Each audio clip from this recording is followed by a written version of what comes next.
বিশ্ব বাণিজ্যের সবচেয়ে স্পর্শকাতর সমুদ্র পথে কি এবার নতুন এক অর্থনৈতিক বাধ্যবাধকতা শুরু হতে যাচ্ছে? হরমুজ প্রণালী, যেখান দিয়ে বিশ্বের প্রায় 1/5 জ্বালানি পরিবাহিত হয়, সেখানে যদি সত্যি নতুন টোল ও অনুমতি ব্যবস্থা চালু হয়, তবে তার প্রভাব কোথায় গিয়ে দাঁড়াবে? এটি কি শুধুই নিরাপত্তা নিয়ন্ত্রণ, নাকি কৌশলগতভাবে বাণিজ্যকে নতুন চাপের মুখে ফেলার একটি পদক্ষেপ? এই প্রশ্নগুলো এখন আন্তর্জাতিক নৌপরিবহন ও জ্বালানি বাজারে নতুন করে আলোচনার জন্ম দিচ্ছে। বিশেষ করে চলমান ভূরাজনৈতিক উত্তেজনার প্রেক্ষাপটে বিষয়টি আরও সংবেদনশীল হয়ে উঠেছে। বিশ্ব অর্থনীতির শ্বাসনালীতে এমন পরিবর্তন কতটা ঝুঁকিপূর্ণ, এটাই এখন বড় প্রশ্ন। নগদ নিয়ে এলো হার না মানা হার অফার। সর্বনিম্ন 10,000 টাকা রেমিটেন্স নগদে পাঠালে থাকছে স্বর্ণের হার জেতার সুযোগ।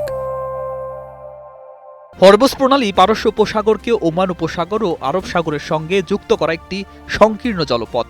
বিশ্বের অন্যতম গুরুত্বপূর্ণ তেল ও গ্যাস রপ্তানি পথ হিসাবে সৌদি আরব, ইরাক, ইরান, কুয়েত, সংযুক্ত আরব আমিরাত ও কাতারে জ্বালানি এই পথ দিয়েই বিশ্ববাজারে যায়। আন্তর্জাতিক জ্বালানি সংস্থাগুলোর তথ্য অনুযায়ী প্রতিদিন লক্ষ লক্ষ ব্যারেল তেল এই করিডোর দিয়ে পরিবাহিত হয়।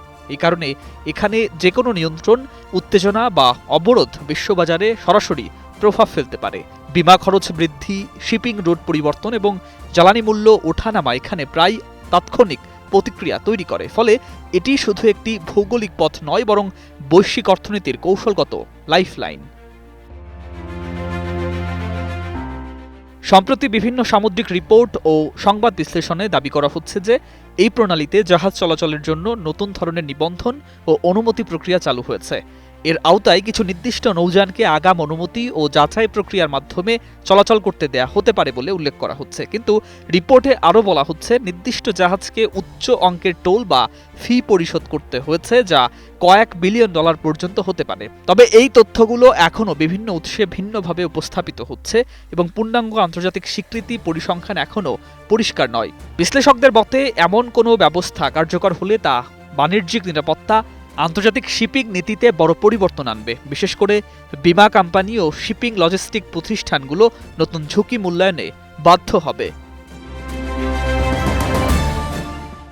অন্যদিকে আন্তর্জাতিক পর্যবেক্ষকরা মনে করছেন, এমন পদক্ষেপ বাস্তবায়িত হলে বৈশ্বিক জ্বালানি বাজারে অস্থিরতা বাড়তে পারে। কারণ হরমুজ প্রণালীর ওপর আস্থা কমে গেলে বিকল্প রুট খোঁজার চাপ তৈরি হবে, যা সময় ও খরচ দুই বাড়াবে।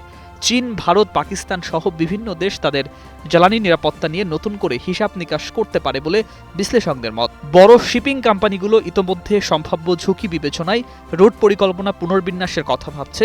এছাড়া আন্তর্জাতিক আইনি কাঠামো ও সমুদ্র আইন নিয়েও নতুন বিতর্ক তৈরি হওয়ার সম্ভাবনা রয়েছে। সব মিলিয়ে এটি একটি সীমিত আঞ্চলিক সিদ্ধান্ত হলেও তার প্রভাব হতে পারে বৈশ্বিক। একটি প্রশ্ন আবারও ঘুরে আসে, বিশ্ব কি নতুন এক সামুদ্রিক অর্থনৈতিক চাপের যুগে প্রবেশ করছে? যদি সত্যি এই ধরনের টোল ও নিয়ন্ত্রণ ব্যবস্থা দীর্ঘমেয়াদে কার্যকর হয়, তবে তার সবচেয়ে বড় ধাক্কা লাগবে জ্বালানি বাজারে। বাংলাদেশের মতো আমদানি নির্ভর দেশগুলোর জন্যও এর প্রভাব হতে পারে জ্বালানি মূল্য ও পরিবহন ব্যয়ের ওপর। কারণ বৈশ্বিক সরবরাহ শৃঙ্খল যতই এক জায়গায় বাধাগ্রস্ত হয়, তার ঢেউ সারা বিশ্বে ছড়িয়ে পড়ে।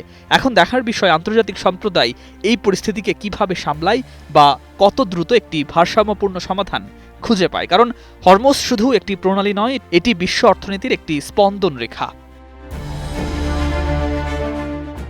News desk, 21 television.